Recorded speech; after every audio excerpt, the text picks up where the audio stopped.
How to fix lag and increase your FPS on Roblox. Hello guys, so all what you have to do is so simple. Just go to your Roblox game and choose any server, and after you get in to any server, just go to the top corner and click on the settings on Roblox.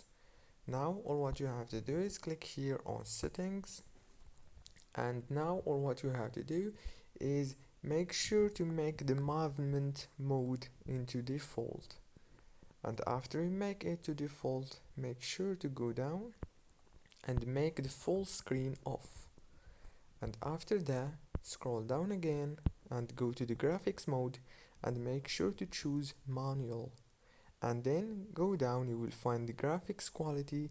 Make sure to make this as low as possible, and then all what you have to do is go back and try your game. As you can see, there is no lag at all. You can try any server and you will find no lag, easy.